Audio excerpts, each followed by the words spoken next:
Thank you for coming, everyone. Welcome to our training today.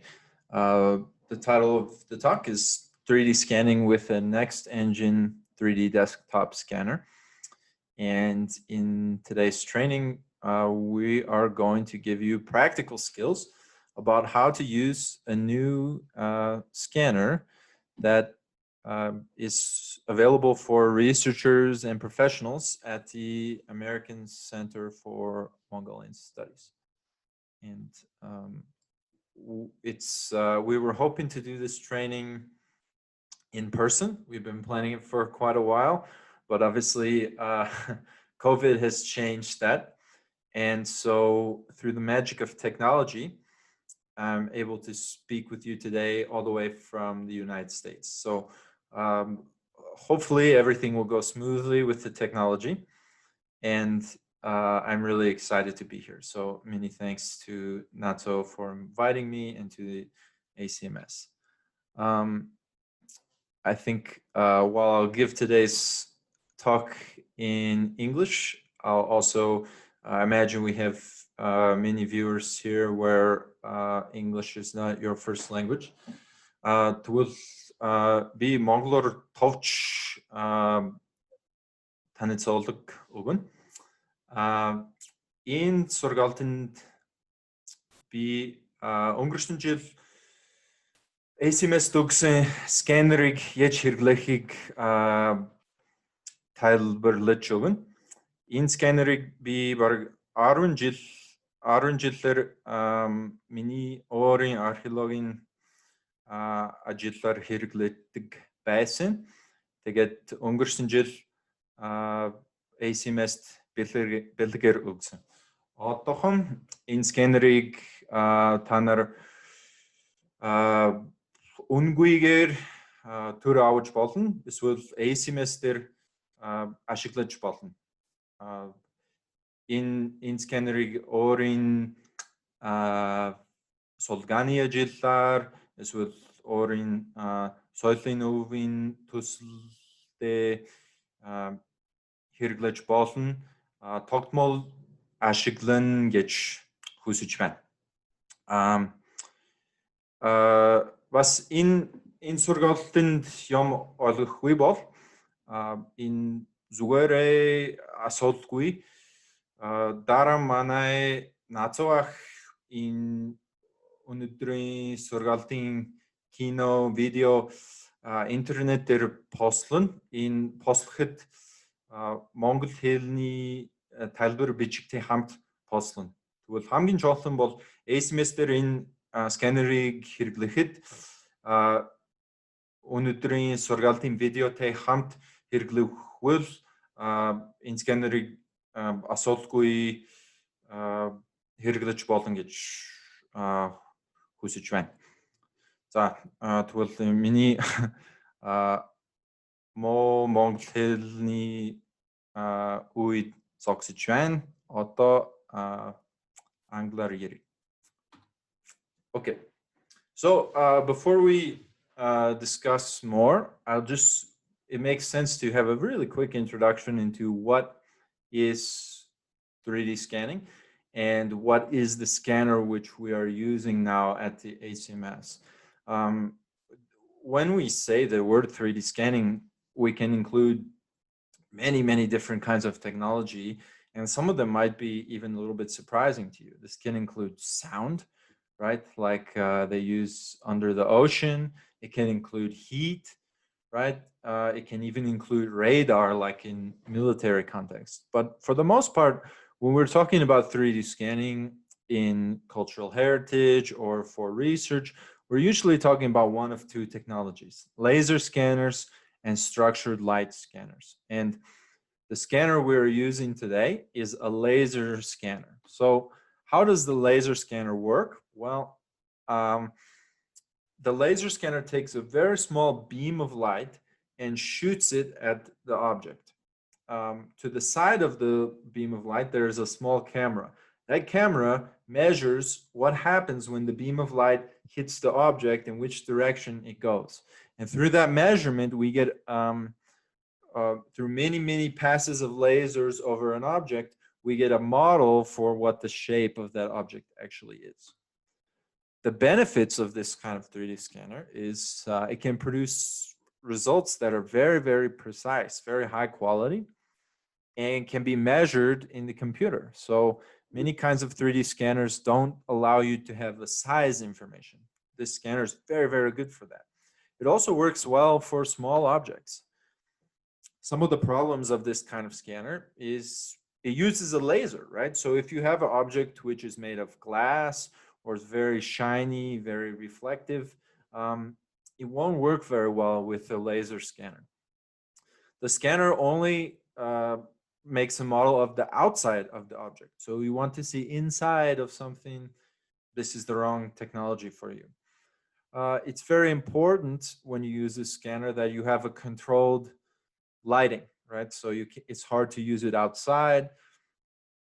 And the scanner is not so good at getting color information, right? It's mostly good for the shape. It also can take quite some time. It can be a little bit slow. So these are the positives and the negatives of this type of scanner. If some of these are a big concern for you, we can talk privately. Maybe you want to use a different kind of scanner or a different approach, right? I use this in my own research I have used it for quite a long time, almost 10 years now, to study ancient archaeological horse remains. And here's an example of a model which we produce using this Next Engine 3D scanner. So you can see it produced very nice, very high quality results, right? My hope is that through this training, you will get comfortable using the scanner, and you will be able to use it for your own projects, your own purposes, through the American Center for Mongolian Studies. So now it makes sense for us to do a little bit of an introduction to the Next Engine 3D scanner itself. And for this purpose, I'm going to stop sharing my screen now. And I think I want to have Natso, if you would be willing to kind of show us. Everyone, please click on the video screen for American Center for Mongolian Studies so you can see the scanner. And we'll just start to maybe stop screen sharing. I think it's better if you don't, and we can just see the webcam. So we'll just introduce you to what the scanner actually looks like. The scanner is here. On the left, you can see the kind of square box-like area. That's the actual scanner itself. And just like the little image, you can see there's an area which has some where the lasers will come out, and there are also some small cameras to the side, right? So this is the very important part of the scanner. If you drop it or break this part, the scanner will stop working. So it's important to treat this scanner like you would any sensitive equipment. You can't drop it, you can't throw it, right? You need to be quite careful with it. Otherwise, it may not work anymore. Okay, so Natsu, if you could show the back of the scanner here. There is a plug here, a USB plug, which goes to the computer, and there is a power cord, right? It's important when using this scanner that you use a protected outlet, right? Like some kind of a surge protector, or I'm not sure the Mongolian word for that, Natsu. Yeah, so it's quite important to use that because sometimes even at ACMS, the power can be a little bit unpredictable, and you don't want that power surge to damage the scanner. The USB will connect to the computer, and if you're using it at ACMS, this will all be already prepared and installed for you. So really, it's not something you will have to worry about a lot. For small objects, we'll scan using this small stand, which you can see is plugged in. Right now, there is a duck sitting on here. And this stand is a sort of rotating electric stand, which connects through also a small cable to the scanner, right? And you can also scan large objects without this stand. Obviously, you can only scan something if it using the stand, if it's small and it will be able to sit safely, comfortably.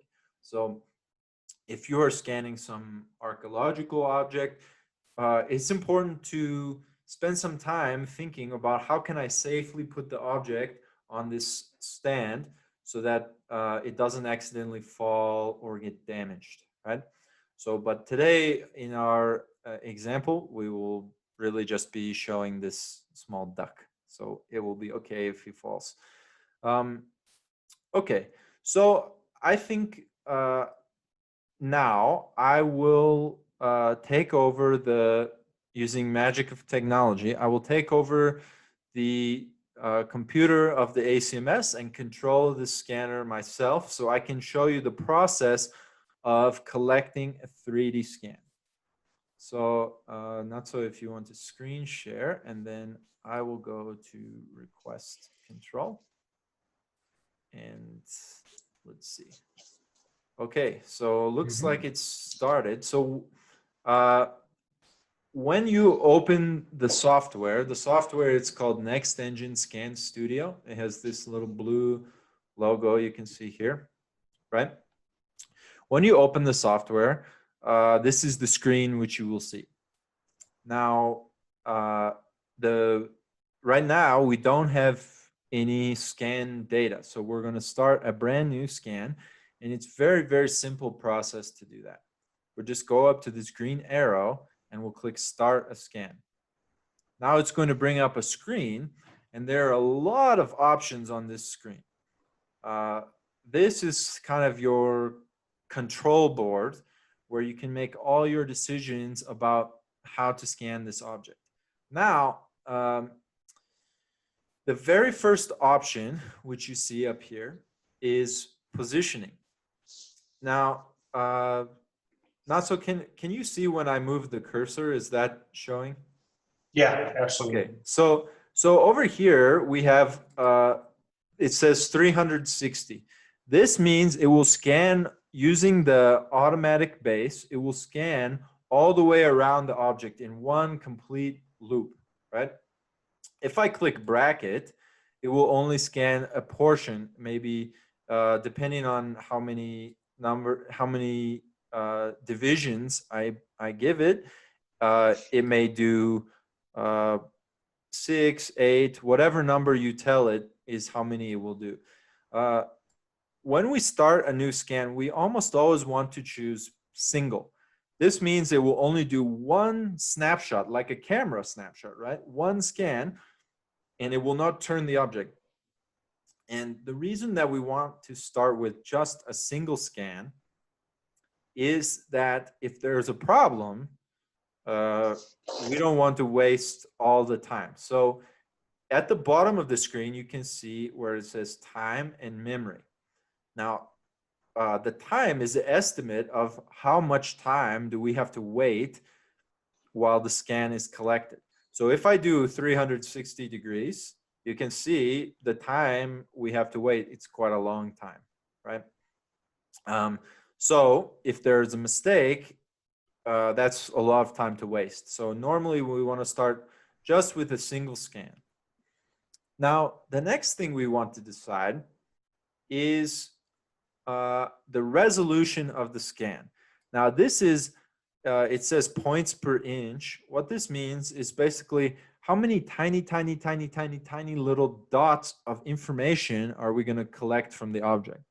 So a general rule is the more complicated your object is, the more points that we want to collect. So over here where it says quick, these are very low quality, fast scans, right? So here we only want to collect, we're only going to collect maybe 1,000 or 2,000, and you can see the time it uses is much smaller.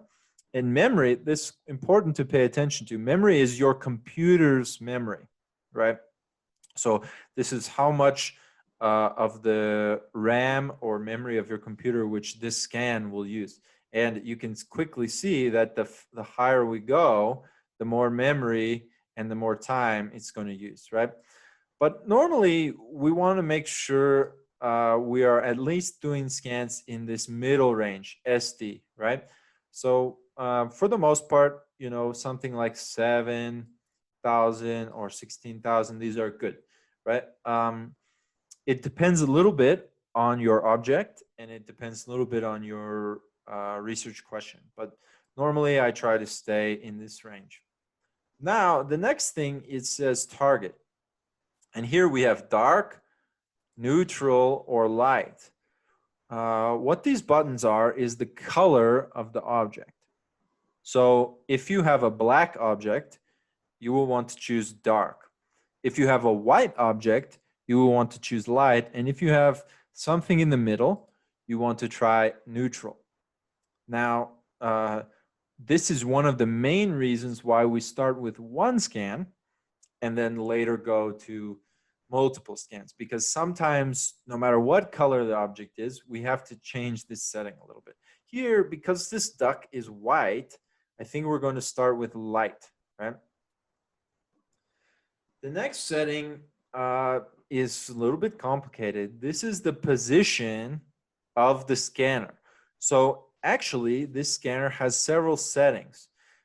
It can do small objects very close to the scanner, or it can do large objects very far away. Now, this is a small laser scanner. The best quality scans will all be in the macro setting. This is the setting for small objects, right? And over here, you can see kind of a bird's view above the scanner about what is the perfect position. Here's the top of the scanner, and here's the object we want to scan. So this is using inches, not centimeters. I don't know why. But you can see that basically for a good scan on this setting, we want to be between 7.5 and 11.5 inches somewhere, right? If we change the setting, you will see we use a different camera, and the scanner will make some noise, and then now we get a different view in our view, and you can see the ideal setting now. It's 22 inches to 28 inches, so it's much farther away. Now, I'll be honest with you, the more that I use the scanner, the less often I use these larger settings, because the quality is very poor and you start to have a lot of trouble with the scan. Also, in these larger distances, you really, especially the extended one, you really can't use the automatic rotating base, right? It's too far away, the cable won't connect, and the objects are just too big. So scanning this way is more complicated, and I suggest it only for people that are already comfortable, familiar with using the 3D scanner. So today, we're going to scan using the macro setting, and we're not going to adjust this anymore. Now, important to see that you can kind of guess how good is the position of the object based on the focus of this window, right? So when the object is too far away, we can't really see him, we can't see our duck clearly in the window. Not so do you want to push him a little bit far away and show that it gets a little bit blurry. Keep going. So and then we see, okay, it's a little bit too far and it's not clear in the window. Now push him way too close, so we can also see that it also becomes, once again, a little bit difficult to see clearly. But when he's at the right position, he emerges quite nicely in our window, right? We can see all the details clearly. Okay, so this is the most complicated part of the scanning, is all of these settings. Now, usually, if you're going to scan an object, you have to take several. This takes several times of trying to use this settings, changing them a little bit before you think, okay, everything is perfect, right? So one important thing for us to do before we collect the scan is go up here in the yellow area. This yellow area is the name of our file, and everything that whatever we put here, all the future files are going to be named using this number system. So we want to make sure that we put all the information that we need. Oops, I'm typing in Cyrillic. Okay. So anyway, whatever we put here, is going to be the name of our file. I tried to type duck, but I'm using English keyboard and this computer is using a different keyboard. So sorry, oh, try no, now. it doesn't matter. So Okay. so this is basically the settings which we need to know to do our first scan. Now, once I'm confident everything here is good, I'm going to come up here and hit start. Now, watch in, uh-oh. What problem do we have? Oh, I think it's the name. Okay. Yeah, so we Yeah, I can, switched to Latin now. You could. yeah, I'll leave it here. Oh, you switched it? Okay. Yeah. So I think, so this is. Although I think duck is already taken. No, it's what happened is it can use the Cyrillic characters in the file. Oh, okay. So anyway, so now everything is ready. We can start our scan. Now watch in the video from ACMS video, and you can watch what's happening to the 3D scanner. First, it's just going to put a bright light and it's going to take some pictures of the surface of the object. Next, as the scanner prepares, it will start to slowly move lasers over the surface of the object. And as it happens, so now you can see the progress here is changing to capturing 3D data. And you'll start to see little red lasers moving slowly over the surface of the object. Now, here you can see how the progress is going, right? Now we're 28% complete. It's important not to sit somewhere where the lasers will actually go in your eyes, right? Because it's not good for your vision. So better to set up the scanner somewhere that it's facing a wall or somewhere safe.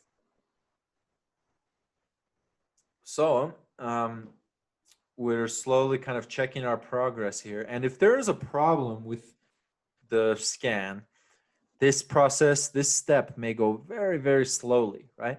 Usually that's a problem with the memory.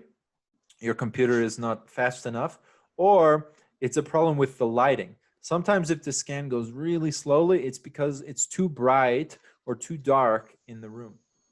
So I wish somebody had told me that when I first started using the scanner, because it would have saved me a lot of headaches.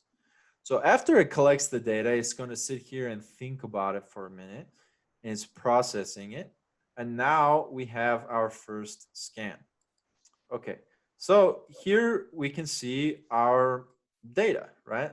And I immediately notice some things about this scan. So I'm going to show you now some different ways that we can look at the data. In the bottom right, you can see there are these little circles. And this view with the colors is going to show us the 3D data plus the picture which it took of the surface. But if I just want to see the surface, I can click the blue one, right? And then I can see it sort of a dark against a light background, or I can hit some of these white ones, which is going to show me a light against a dark background. And this is good to kind of see, okay, how is the quality of my scan? What's happening here? What are the potential problems? And right away, I see one problem, and that is the feet of the duck. Actually, this area here did not show up on our scan. Why is that? I think it's probably because our duck is actually too close to the scanner. And so I'm going to go back here. I'm going to start another scan, and I'm going to move him just very, very slightly back, right? And I think that's going to give me the result that I want for my next scan. Now, while I'm waiting, one of the problems with this method of 3D scanning is sometimes you have to wait, right? And so there are some things that you can do while you wait. One of them is I can get rid of the extra parts of the previous scan which I made that I don't want anymore, right? So here I have a a list of different sizes and shapes of tool, which I can select the parts of the duck, parts of the model, which I don't want to keep, right? And you can choose different shapes. Maybe you want a circle, maybe you want a rectangle, and we can just choose all the parts which I don't want. And if you're having trouble seeing, sometimes helps to switch between the picture and the dark mode and the light mode, right? And this is a nice way to spend the time while you're waiting for your next scan. So once I think I have all the parts which I don't want, I will go here to trim, right? And then now it deletes this. So it's one of the things that you can do while you wait for your previous scan to complete. And you're just sort of twiddling your thumbs, waiting for the new one to come along. But I'm hoping now that I've adjusted the position of my object, that in the second scan, I will get really perfect results, right? So we'll see now that the scan is finished, we'll get to compare it with the first one and see how it came out.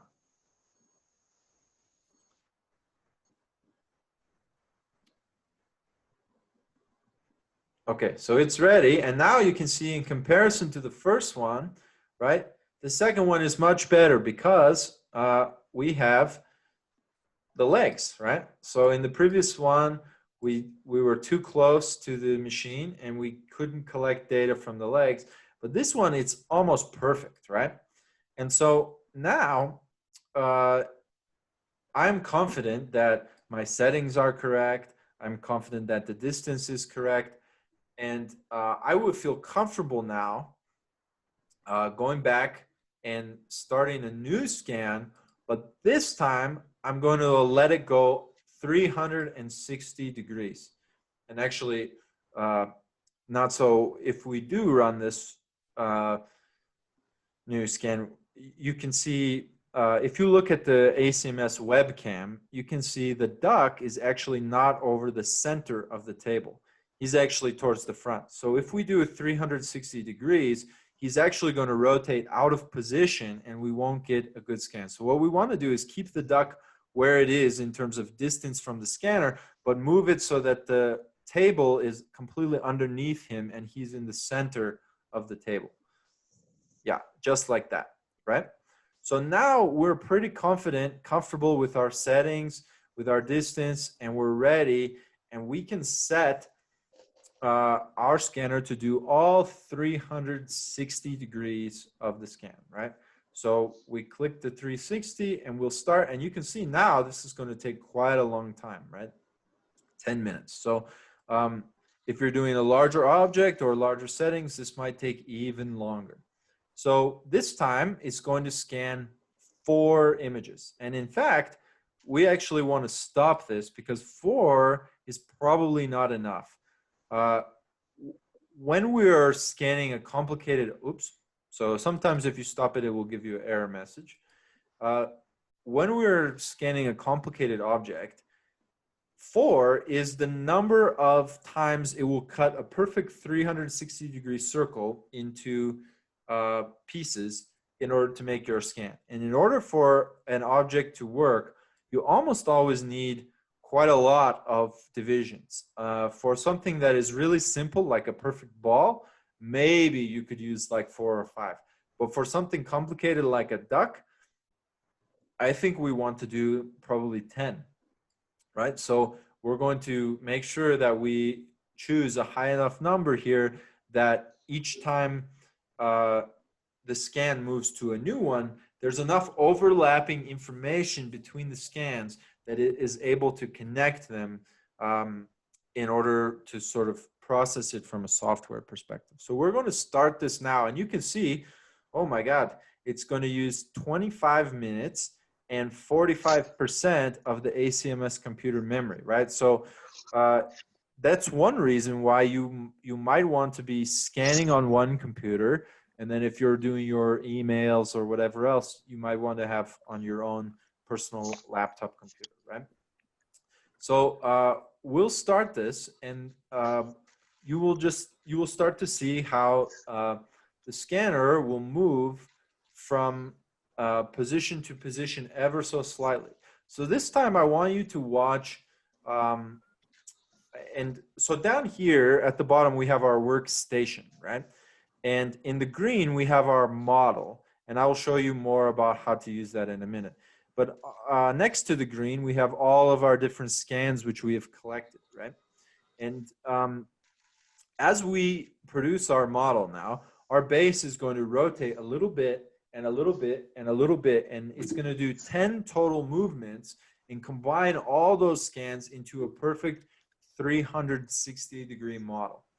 Now, I'm going to stop controlling the ACMS screen, but I want you to watch the ACMS video over the next 10, 20 minutes and see as that base will slowly turn a little bit.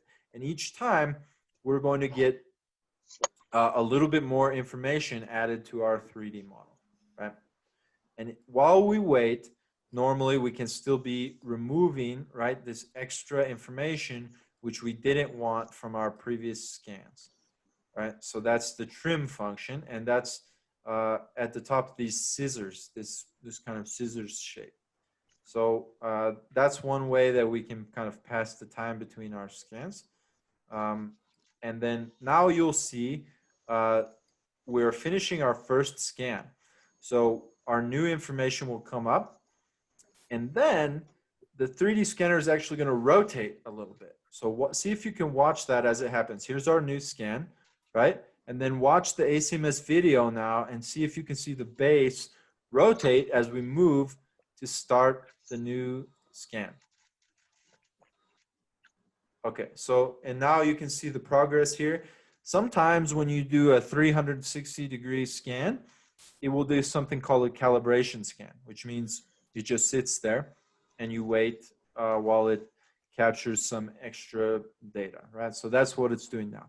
So this will continue for like 20 minutes. So we don't want to wait here for 20 minutes, and I'm going to stop the remote control, and ACMS can stop the screen share, and then I can start to share with you guys my screen, okay?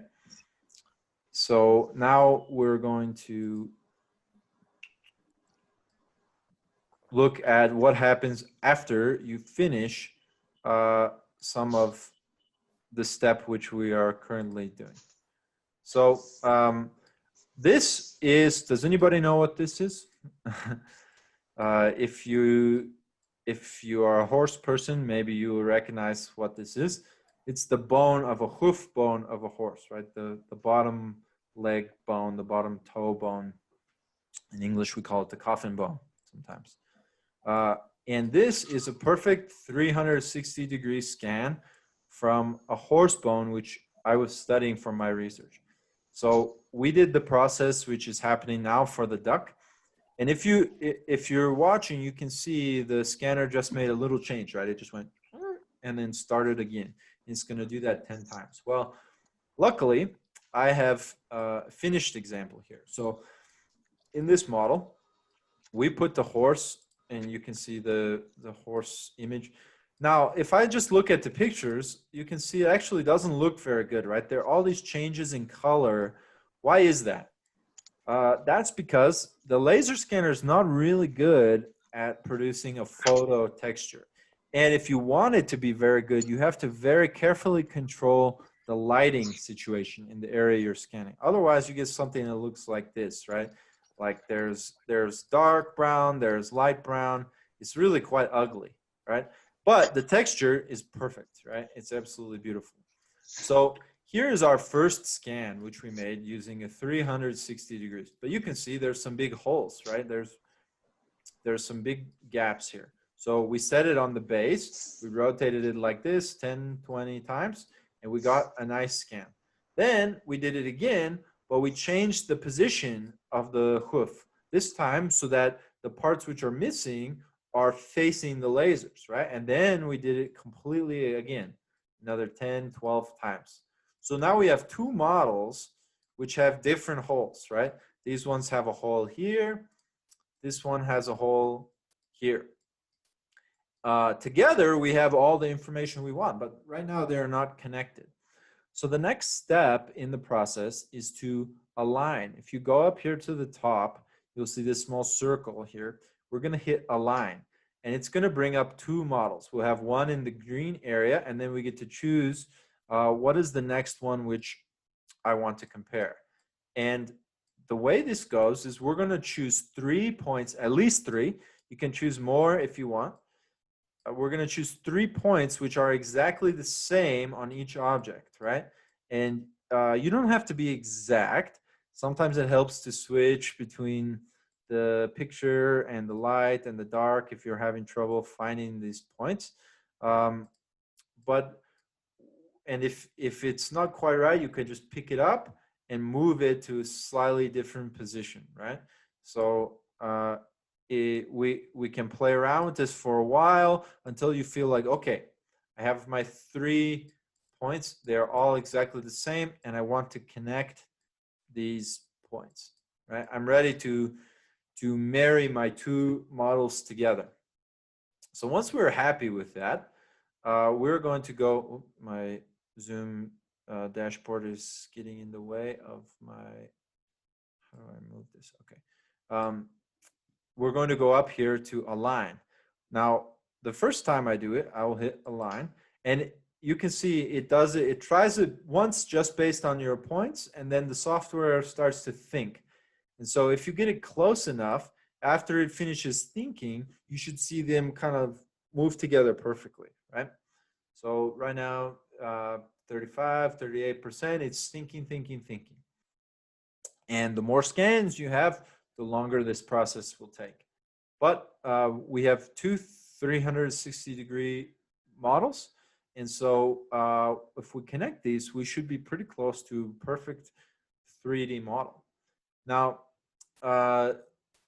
if there is a problem here, which there sometimes is, then we have to start over, and maybe we need to choose more points. Or so you can see in our connected model, everything is perfect now, right? The 2 models aligned, and we have almost perfect 360-degree coverage, no holes.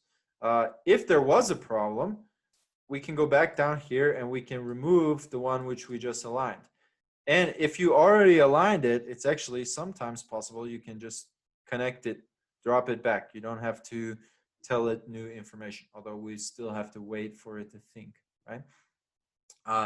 But we didn't quite get it perfect. In fact, you almost never will have a perfect model from one 360-degree model, then flip it, then 360 degrees again. Usually there's a small problem. Now, if you can look at the ACMS screen, you see our duck is moving around. And now we're on the back side of the duck, right? So we're making progress. And Natso, do you want to share your screen to show what's happening now with the duck, just in the Scan Studio on your screen? Sure. How do I do that? Oh, let me stop the share. Yeah, okay. Okay, just made another rotating sound. Okay, so now you can see, and Natso, I'm not going to take over your computer, but maybe you can just move the duck around and show how the different scans go to the cursor. No, go to the top and the cursor. This one? Yeah, click it. And now just move him around so people can see that we're starting to get a nice model coming out, right? And yeah, exactly. Perfect. So we're slowly going all the way around to get a complete model. Okay, so now you can stop the share, and I will share mine again. Okay. Okay, so now I have my 2 connected scans, but there is a hole actually, right? We can see this hole right here. And normally, after you do 2 nice scans, you normally have to do at least one little kind of patching scan where you try to fill in the holes. So I did one more here, and instead of 360 degrees, I just did one single scan, right? and I made sure that I got this little piece here, which was missing from my previous scans. I chose 3 points and I aligned the models, right? And now we can see, oh man, we have a beautiful horse hoof model.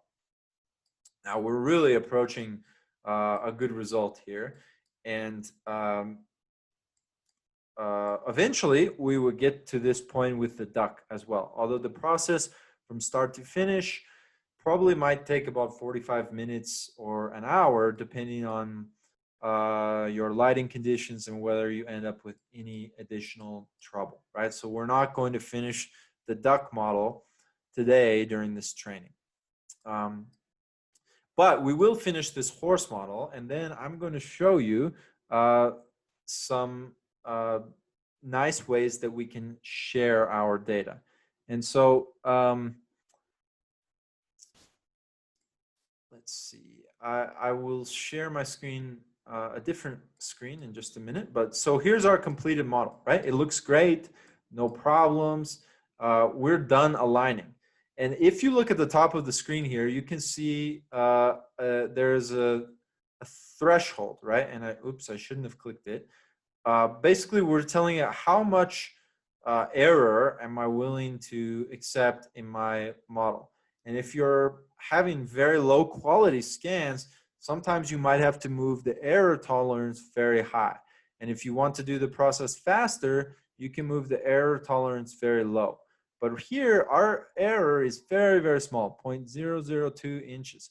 So it's really nothing that we need to worry about. It means that we have, normally I say anything that's less than 0.005 means we have quite a nice high quality scan, no problems connecting our different pieces. So this is basically measuring the error between your different scans and the way that they connect, right? So right now we have nothing to worry about. So I'm going to exit the alignment. Now, if there is any pieces which I missed or little extra parts which I don't want in my model, it's good to go cut these out using the trim function before I continue to go further, right? But the next step, once everything is ready, the next step is to fuse our scans. Right now we actually have 3 scans. They're nicely aligned, but they're not connected. And what we want is one single scan, right? So we're going to go to fuse. And before you hit the fuse a second time, you want to go to settings. And you're going to get this screen which comes up. And this is another part of the scanning process, which is kind of trial and error. Sometimes you really won't like the result of your fusion. And if you don't like it, usually the best thing to do is go back to this step and try again with different settings. Now, I'm going to show you the settings that usually work best for me. This is where we have 2 different ways we can do it. One is mesh reconstruction. That's where we're basing our final model off of the connection between our different scans, the way they overlap. The other way is volume. And this means that it's kind of estimating a total shape for the object and making a mesh that way. Now, the only reason I ever choose volume instead of mesh reconstruction is that sometimes there's just some problems with my mesh. And when I do the final fusion, I get a really bad result. And so if you're getting a very bad result and you want to try something different, you can try volume merge. But usually, mesh reconstruction is a better method. Now, one thing you can tell your software now is, do you want to make a watertight model? That is, do you want to fill any little holes which you have in your object? Sometimes you might want to do this. If you're doing like an archaeological object here, we usually do not want to, right? But you might want to sometimes. And we usually want to include textures, right? And then allow our texture blending to be somewhere between 10 or 20 pixels. This is basically just how much of the texture information is going to be sort of removed. And if we choose 10, 20 pixels, it's removing mostly stuff that's just noise, not real data, right? Okay, So this will finally hit apply, and then we'll hit fuse. And now every time you do it, it will save a backup file. And this is really important to know, because sometimes somewhere in the process, you will make a mistake and you'll go, oh crap, I need to go back to what happened before.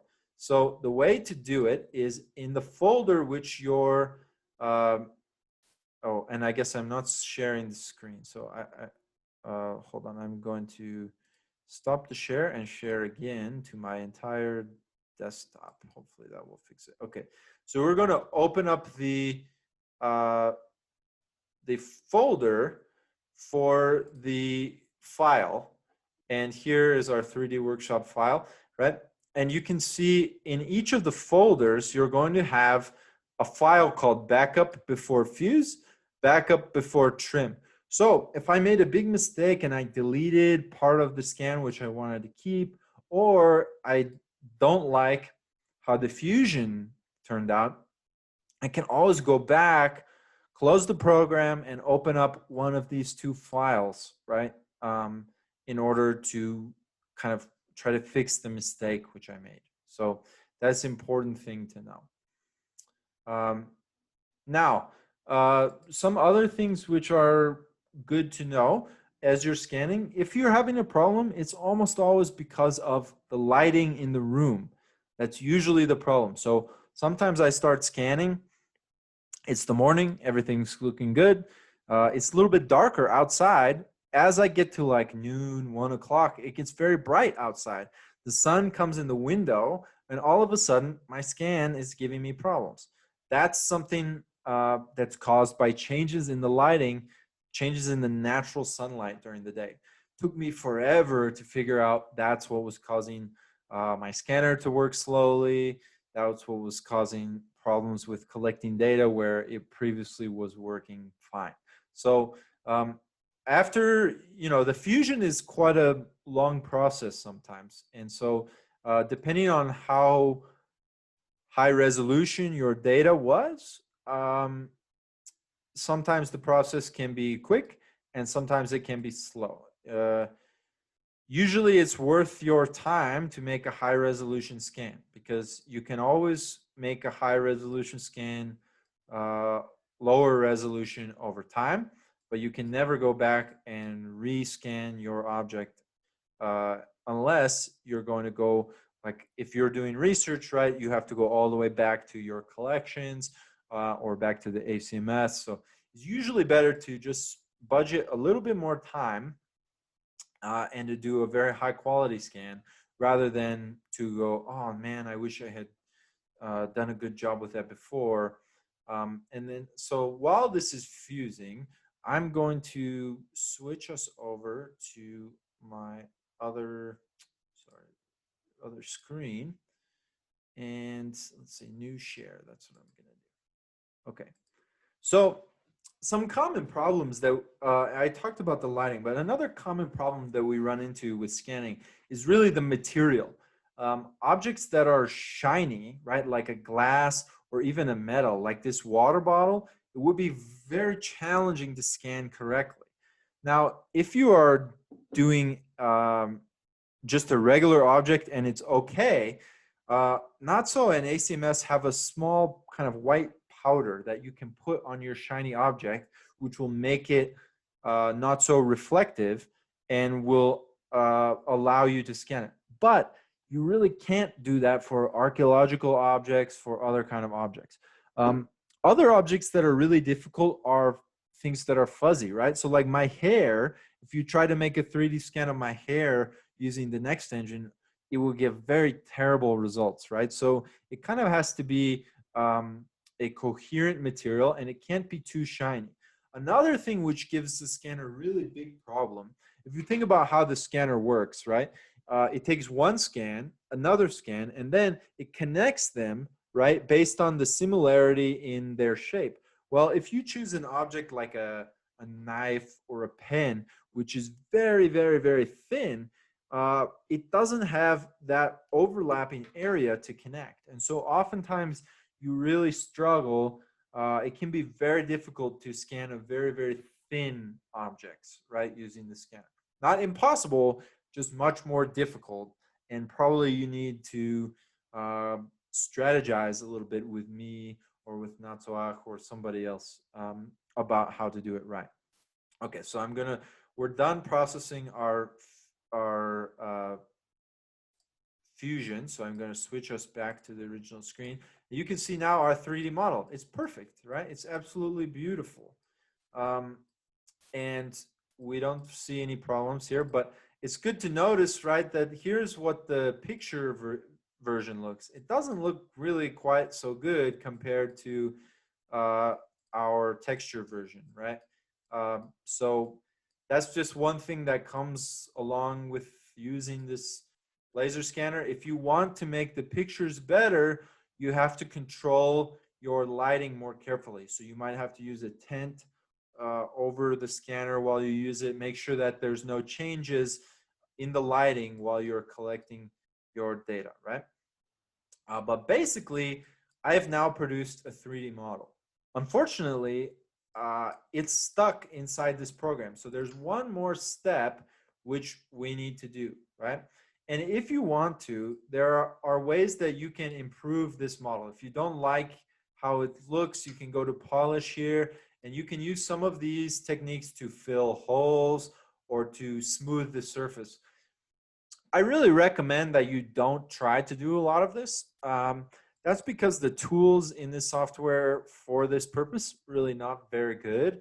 And it's usually better just to collect a little bit higher quality scan, go back and collect new data rather than try to fix your old data using these post-processing tools. They're really not very good and they don't produce a nice result. But here we have nothing really to fix. So I'm really pleased with this result. And you can see this is a hoof of a very old horse, and he had a lot of health problems. And you can see that quite nicely. This is bone formation at the side of the hoof. And so it's really quite a nice visual. And I'm going to want to output this file now in a way that I can share elsewhere. So when you hit output, it's going to bring up a range of different file formats. Now, if you are doing more advanced work with your 3D scanner, you might want to choose one of these different ones. For our purposes, usually we want to choose one of two things, the OBJ or the STL. Now, STL is really only going to save probably only going to save our shape information here, right? But if we save as an OBJ, we should also preserve our photo image, right? If that's important to us. So I'm going to give it a file name, and I'm going to call it horse hoof example. And I choose where in my computer do I want to save this, right? So that I can access it in a different program. Now, it will take a minute to export this file, but usually it's relatively quick process. And then we have a 3D scan file that we can use and share. Now I'm going to switch us back to the other screen, and we're going to move through the, we're going to move through the PowerPoint to the, so we talked about some of the safety concerns. The main thing here is don't scan directly into your eyes, and be careful with the scanner. You don't want to bump it. You don't want to drop it. If it's damaged, it's not easy to replace, right? It's quite difficult to get these scanners to Mongolia. They're quite expensive, right? So please be very careful. And also please make sure that you're using a surge protector when you scan. We talked about using the turntable. Large objects, if you want to do a much larger object, the process is exactly the same. The only difference is instead of using the turntable, which gives you a nice 360 degrees, we have to take one scan, turn the object, take another scan, and then combine them in the software. So it just takes more time, but that's how I did all of my horse scans, right? So we talked about stitching, processing. Now we're going to talk about we talked about when something goes wrong. It's good to talk about simplifying, right? So one problem with the file which you produce now is it's quite big.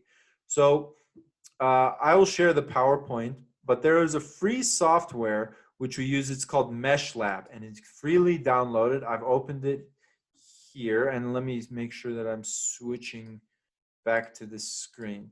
This is Mesh Lab, and at the end of this presentation, there will be a link where you can download this software for free. It will also be available on the ACMS computers, but Mesh Lab is a free software, and this is a great software for adjusting and editing your 3D scan file once you produce them. So I'm just going to do something very simple here, which is I'm going to open my file, which I just created, right? And now I'm using a different program. So I'm completely finished with Next Engine Scan Studio, and I'm importing the file into Mesh Lab, where I can do some other things with this file, right? So if you are a researcher and maybe you want to make a measurement of this file, Mesh Lab is a great program for you can use this to make measurements. So up here, there is a measuring tool, right? And this allows me to get an exact measurement of different parts of the object. Here I can see, okay, we have, 27 millimeters in this area which I clicked. Maybe I want to click a different one. So I'm going to rotate the object and click 2 different points, right? But so it's great to use for measuring, but the main reason we want to use Mesh Lab is for simplifying the scan. So we've made a very huge file. If you look down at the bottom of the screen, you can see there's almost 4 million faces in this object. And we really don't, that's not how much shape information there is. So we want to go up to here and filters, and it will be hard to remember this. So I suggest that you just come back to this file when you want to do the simplification so that you can see the menu choices. We're going to choose remeshing, simplification, and reconstruction. And then there's this huge list of different things that we can do, right? But what we really want to do is simplification, quadric edge collapse decimation. We don't need to talk about what this is, and we don't need to talk about why. You just need to remember using this video that this is the menu choice. And here, the most important thing is to go to this area where it says target number of faces, and we're going to choose a number which is 1 million or less. Maybe we really only want to do 500,000, right? And we're going to apply. This is going to take all that extra shape information, 4 million points, and we're going to get rid of anything which is not really useful or important. And it's not going to change the shape of our file, but it is going to give us a much smaller file that we can then upload to the internet, that we can share with friends, etc., etc., etc., right? So I'm going to switch back to my other screen. And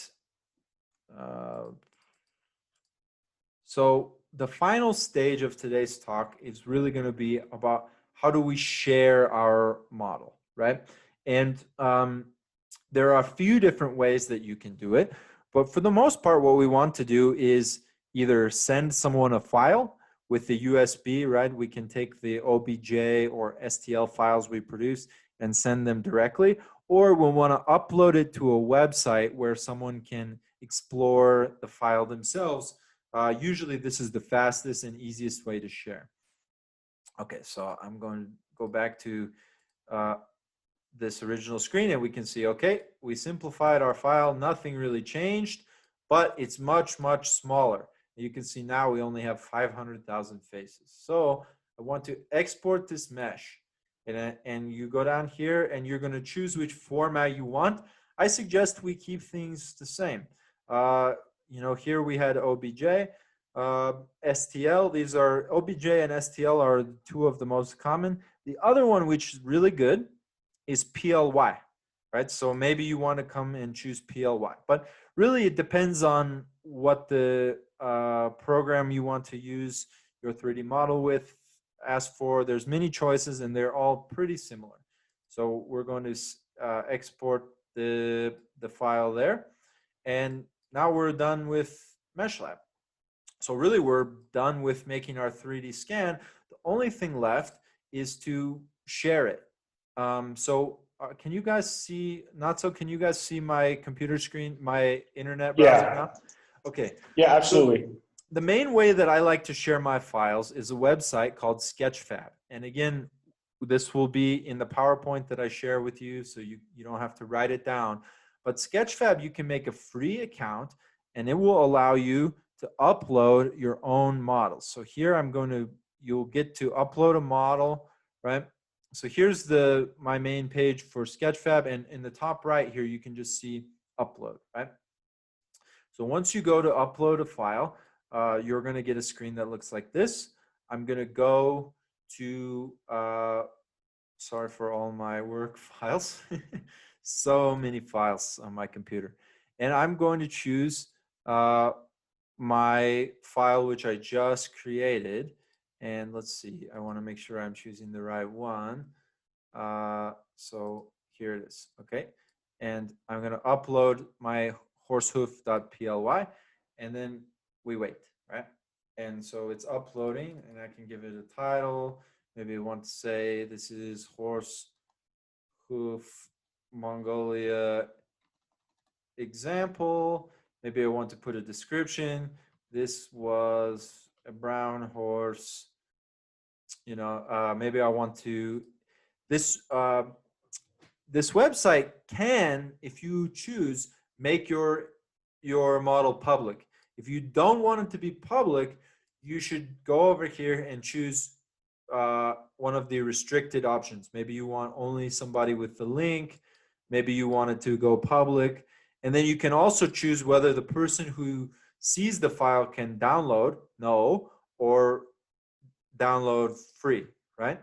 So these are important settings to change when you upload. And then maybe you want to add some categories, animals and pets, or whatever it may be, right? You don't have to add any of this information here. But when you're happy with all your information, you will just hit save. And once it's uploaded, you can actually tell, right, it stopped uploading, and we'll save. And once it's uploaded, you can go to here and edit the 3D settings. And then it will bring up a page that you could spend hours playing with of how do I want my 3D model to look, right? So obviously now the 3D model is appearing white. So maybe I want to change the background, right, to something black. Maybe I don't like the lighting here. I want it to be like a softer lighting. So I'm going to play with some of the lighting. Maybe I want to change like where the field of view here, how it's rotating. For example, here it's like rotating a certain way. Maybe I want it to look more like this, right? Maybe I don't like the color, right? So I'm gonna go here to materials, and I don't like it to be white, so I want to make it red, or maybe I want to add a texture from a picture, right? So I'm gonna import the texture from one of these files, right? So there are many different ways that you can approach this, and you can spend hours and hours playing with the settings on this. But once you're happy, you can save the settings, right? And you can publish. Oops. Okay. And then once you're happy with it, you can share the link, right? So now it gives me a link, and I can just copy this link and I can put it on Facebook. I can send it to my friends on Twitter. I can send it by Messenger, whatever. And anyone who takes this link and puts it in their internet browser, right, will now get to look at this model. And if I change the settings, they can actually download it themselves, right? They can go here and if you've allowed it to be downloaded, there will be an option down here to download. Okay, so that's really the basics. I've taken you all the way from nothing to collecting, simplifying, publishing, and sharing a 3D model. Now I'm going to switch back over temporarily to my PowerPoint here. And here is some information for you guys. The link to the Mesh Lab software, link to my Sketchfab page, where if you go to my Sketchfab page, you can actually see some interesting collections of 3D scans or our, you know, our research, etc., that you want to see and explore. You can also search for 3D models of almost anything, and there's some really great, interesting ones that are publicly available on Sketchfab, right? So the last thing I want to show you is actually really cool, and I'm going to stop my slideshow and show you that in PowerPoint, right, you can now, if you get the new version of PowerPoint, you can actually insert the 3D model that we just made, right? So I've been starting to incorporate the 3D models into my PowerPoints. Can you guys see this okay, Natso? The PowerPoint screen? Yeah, we can see them. Okay, so you can build 3D models directly into your PowerPoints like the one you saw before, right? I shared a skull with you guys. And then you can have them animate, rotate. It's really, really nice, especially when you want to show something complicated in your PowerPoint that maybe the picture, even a lot of pictures really just aren't doing a nice job of showing clearly for your presentation, right? So here you can see now, here's our PowerPoint, here's our 3D model, and we can rotate it now. Maybe I wanted to show people these problems with the bones. Maybe I wanted to add so that when it comes in, there's some different animations, right? So that's one thing that's very cool, and another great way to share your 3D data. So that's basically the end of this presentation. I think I will open it up for questions that you may have now, or I really strongly suggest that you come into the ACMS, sit down with the scanner, sit down with this video handy so that you can use it as a guide in case you get lost. We'll get it posted online. And again, for those of you where English is not your primary language, we will have some Mongolian text resources so that this can be useful for you guys. Okay, so that's it for now. Do any of you in attendance have questions for me? Yes. Okay, go ahead. What can you give us the maybe list of free softwares how we can create 3D objects and maybe free softwares for 3D scanning? Yeah, so the software you will use for 3D scanning is this one, right? Oops, sorry, I forgot to share my screen again. It's this one, right? Next Engine Scan Studio. And unfortunately, you will have to get this software directly from ACMS. It's free, we can give it to you, and we can help install it in your computer, but it's right now it's not possible for you to download this software. So you have to come to ACMS with your computer, and we can give it to you directly. Now let me switch my screens. This list is really the only other software which you will need to do what we did today. That's Mesh Lab here, Sketchfab, which actually not a software, just website. And then you can connect with me by email, and I'm happy to help answer questions, or I can show you we can do a share screen, etc. But there are many, many more softwares you can use later. But for now, I suggest these two softwares and the software from ACMS to get started. Okay, great. Sorry, one other question. I practiced a little bit with the SketchUp, the Google 3D software, and tried a little bit with the Blender. So maybe according to your experience or your colleagues' experience, what are the major advantages, disadvantages of using SketchUp and Blender relating to 3D scanning and 3D printing? Yeah. So for those who don't know about these softwares, these are softwares that are really primarily used for 3D modeling, right? So you can, in your software, create 3D data. Maybe you want to create an object and then print it. They're really nice for designing designing a 3D object. What we discussed today is really only for scanning a physical object which you already have, right? So I want to make exact copy of my phone, or exact copy, maybe you want to make a replica for a museum, something like that.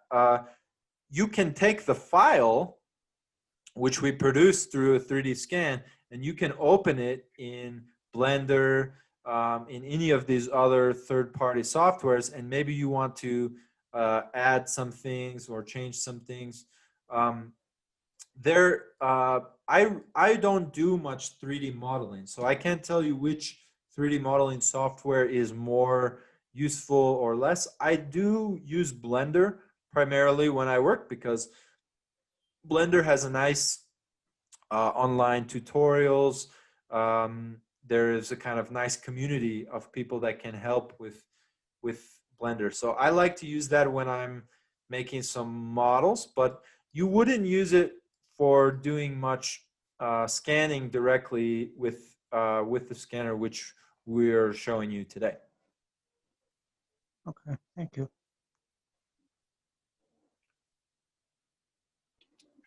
Thank you. Any other questions? And Монголоор бас асуух асуулт байвал манай үйл монголоор сайн ярьдаг, биднэрт би ч бас болохоор орчуулад өгөх боломжтой зүйлс хэлэх гэсэн.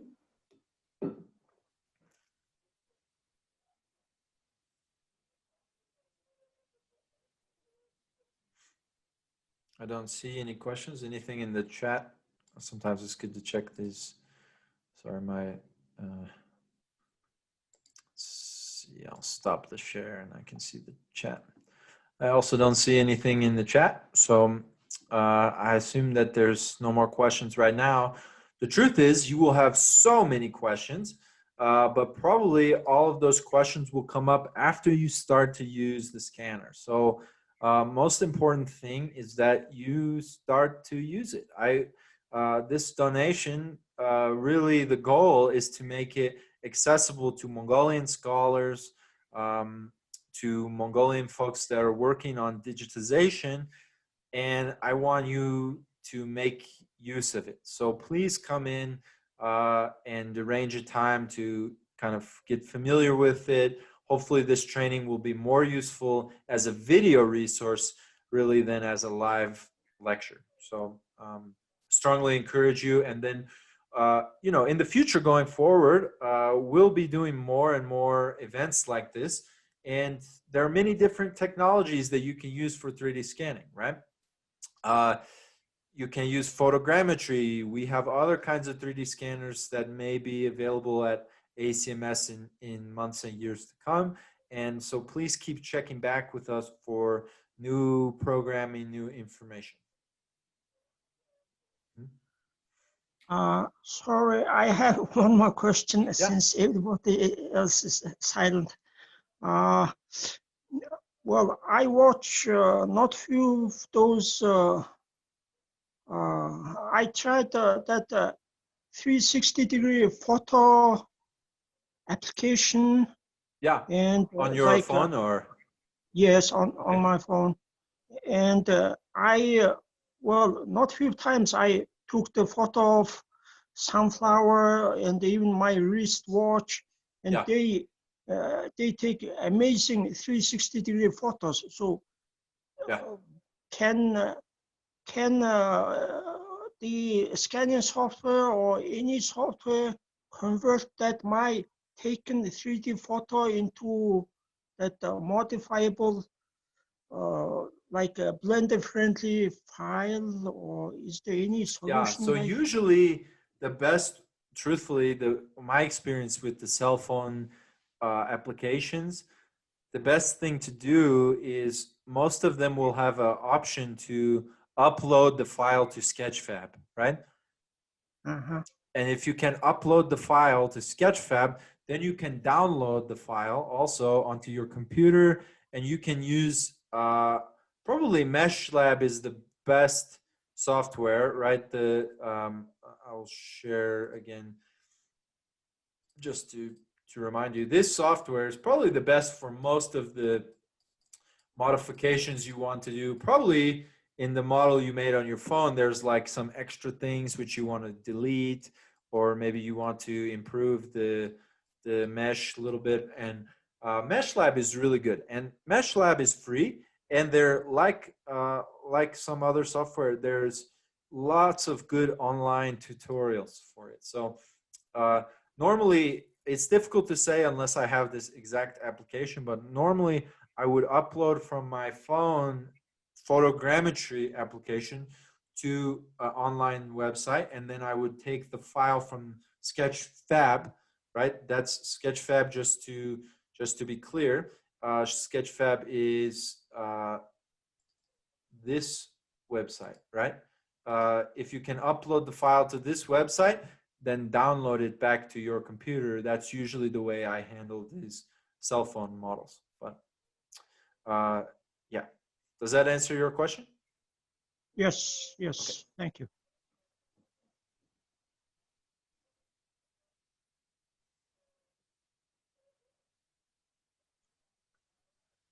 And last thing I will say is I realize it might be kind of too much information now, or you might not have a question. Please do take my contact information now. And if you have a question, which screen am I sharing right now? Not so. It's the right screen. You Okay. have the PowerPoint. If you have a question, please contact me. Mongolorubas asoch bolton. I'm not really, obviously you have a sense of how sloppy my Mongolian language is, but with emails, it's really easy, and I'm very happy to help answer questions or help you as you try to use the scanner. So.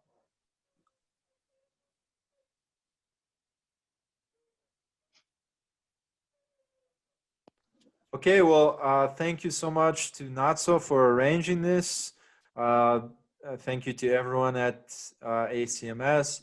Thank you to all of you for taking your morning to learn about 3D scanning. And the most important thing is хамгийн чухал бол манай сканерыг хэрэглэх ёстой. So please come to the ACMS. Please use the scanner. That's really what it's for, and it will make me very happy. Okay. Yes, thank you. So Will is being very modest about his Mongolian. His Mongolian is excellent, and I want to also thank Will again for taking the time to prepare this great training. And you can find, obviously, as he mentioned, feel free to just reach out to him. He has decades of experience in this domain. You're not that old, not so. Oh, okay, at least 10 years of experience with this, and I think, you know, this is obviously an emerging field, so you know, I'm sure we'll have a lot of people interested in. For those of you who want to visit our office to use the 3D scanner, we are located at the east wing of Matsuklor's library, the UB Public Library. So it's in the Sukhwater district. Some people may know it as being next to Ich Mongol or Huchtin Zoo, but you know, we're there on the first floor, and you can go ahead and visit us or email us. Our website is at mongoliacenter.org. We are charging a very small amount of money to sort of make use of the time and administrative, you know, usage of the computers and all. That is roughly $20 an hour, or 50,000 to an hour. But you know, we're very happy to support everyone in their usage of our scanner. We'll provide them with the powder and everything. So, and obviously this video is going to be very helpful. Also, please, I want to say that for Mongolian scholars that want to be doing work on cultural heritage or something, I personally will pay this fee for ACMS, so that the scanner is the access is totally free if you're doing this kind of project. Because for me, it's really important that we have the scanner is accessible to people that want to use it. Also, maybe would be good to repeat this information again in Mongolian. Тийм. Тэгээ манай үйл бас энэ одоо соёлын өвгтэй ажиллаж байгаа одоо хүмүүст энэ сканерны хэрэглээний төлбөрийг бол одоо үйл бас хувьяасаа төлж өгнө гэж байна. Тэгэхээр ялангуяа одоо Монголын соёлын өвгтэй холбоотойгоор энэ 3D сканерыг хэрэглэх гэж байгаа бол та нар нээлттэй хүрч ирээд энэ дээр бас ажиллах юм шүү дээ. Төлбөрүүгээр. За. And the address, contact information. Манай офисын офис дээр одоо энэ 3D сканераар дараа шүү дээ. Тэгээд энэ 3D сканерыг хэрэглэхийг хүсвэл манай офис дээр ирээ. Манай офис болохоор Батцэг дөржин номын сангийн одоо 100 жиг артлан гэсэн үгтэй төв хаалганы артлан. Тэр маань Суkhwater дүүргийн 7-дугаар сөүлийн гудамж. Тэгээд зарим хүмүүс нөгөө их Монгол хаагчаа хүүхдийн зууч юм уу те тэрүүгээр мэддэг. Төв номын сан бол биш шүү хүмүүсээ циркийн ойролцоо байдаг Батцэг дөржин номын сангийн артлын нэг давхар Америкийн Монгол судлалын төв гэдэг хаягтай байгууллага байна. Тэгээд саяны хэлсэнчлэн үйл ер нь бол манайх энэ 3D сканер хэрэглээнийхээ мөнгийг хэрэглээнийхээ үйлчлэгэнд одоо багахан цаг болон энэ компьютер янз янзын одоо энэ powder гэдэг нь тайлх гэдэг тэр мөрнийхээ аюуг оруулаад цагийн 50,000 төгрөгийн юутай үйлчлэгийн одоо юу одоогоор авдаг байгаа. Тэгэхдээ үеийн хэлсэнчлэн соёлын өвгтэй холбоотой одоо ажил хийж байгаа бол та бүхэнд бол энэ үйлчлэгийн төлбөрийг үйл одоо хувьяасаа төлнө.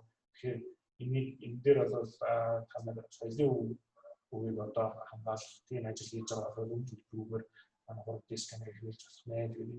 Тэгээд энэ сканерыг маань үйл бас өөрөө манай одоо энэ шинээр байгуулагдсан Morrison судалгааны лабораторид өөрөө бас хамжуулсан байгаа. Тэгэхээр үйлдээ маш их баярлалаа. Okay. All right. So, thank you everyone for coming.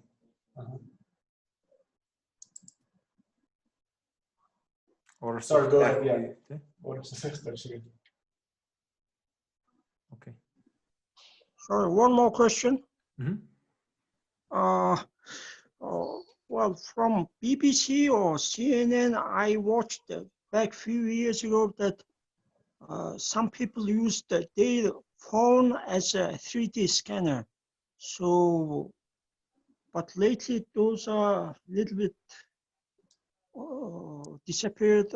But I think that's pretty cool, cheap, accessible, affordable solution, especially for Mongolia and likewise countries. So what's your study, what's your knowledge about anybody using their phone as a 3D scanner and directly upload their file into maybe MeshLab or Yeah. maybe some converter file and use that into Blender or SketchUp like that? So this really useful, powerful technique called photogrammetry, and you can use your phone, you can use your own camera. The difference, the big difference between the laser scanner and the phone is if you use your phone, you produce a 3D model which is not measurable, right? It doesn't have really good size information. So, and it also is a little bit less precise, right? So the quality is a little bit lower. So I think maybe it would make good sense for us to do another workshop sometime on photogrammetry, because it's a very, very powerful, useful tool that uses, doesn't need a fancy technology. You can use your phone, you can use your camera, and you can do amazing things. You can use a drone to make a map of a huge area, but it has some disadvantages too, right? One of the disadvantages is that if you wanted to make, for example, a very precise copy of something, it will not do a good job, right? And if you want to make a 3D replica, like for example, I work in a museum. One of the things we want to do is make exact replica of archaeological objects that people can hold, that they can touch, that we can give to kids, that they can experience, right? But we want it to be exactly like the original. And for this purpose, phone is really not good because the results are lower quality, and it is much, much, much more difficult to get correct size information. So usually when I'm doing research, we use many, many different methods, right? If many times we can easily use our phone or a camera. And so maybe in the future we can do a workshop training on 3D photogrammetry, which is a much different technique, and it has some positive and some negative compared to the laser scanner, which we discussed today. Mm-hmm. Thank you. Yeah, I'll also say that, you know, that's actually a great idea, photogrammetry. Like people, you know, people can scan like large objects too, in a way that this current 3D scanner can't do. Like for example, if you want to make a representation of a statue, like maybe of Gambir outside the National Library, you can do that with photogrammetry. Obviously, as Will said, there are some caveats, but yeah, when it's definitely a great avenue. And as Will said before, we're really looking forward to creating like a series of workshops like this. So please stay tuned. I'll just quickly show something. Can you see my horse here? Yeah. So here's a horse made with photogrammetry, and hopefully this will rotate so you can see it does a nice job with the color information. We have really good color, right? If you look closely though, you will see that the quality of the shape information, the edges of it are a little bit bad, right? The quality of the shape compared to the laser is quite low. The color is quite good, right? And here is a model we made of a whole site, right? So it can handle quite big areas, right, using just the photos. Here is a comparison of a horse made using the laser scanner, and it's possible to have photo information, color information too, but you can see the quality is much higher. This scan took more time. It required more fancy equipment, but the resolution is much more precise. So this gives you an example of the different ways that different technology used for different purposes. So when I'm working in a research project or in a museum, my technology needs may be different from when you just want to make a nice 3D model of something in your house, right? So that's really the difference here. Yep. Okay.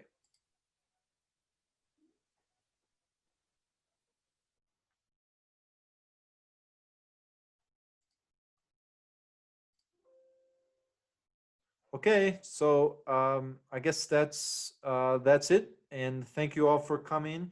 Look forward to staying connected with you, maybe seeing you in future events.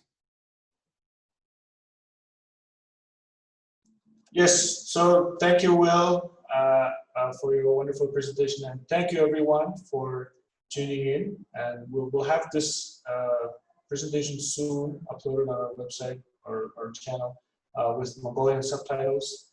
With the in бас сайхан одоо сканерыг ажиглахыг заасан гоё сургалтууд явуулсан баярлалаа. Та нарт ч гэсэндээ бас манай сургалтанд одоо цагаа гаргаж бас орж байгаад орсонд чинь баярлалаа. Тэгээд бид нар энэ бичлэгээ удахгүй хамтаачлаад Монгол хадгалтай сайт руу буюу YouTube сувг руу оруулах гэхэд тэндээс бас дараа нь үзээрэй. Манай офис дээр бас тэгж ирээрэй. Ирээд бас яг энийг хэрэгжиж сураад тэмдэглэн бичлэгээ үзээд явах мал бас илүү болох болов уу гэж бодчих. За тэгвэл баярлалаа. Баярлалаа.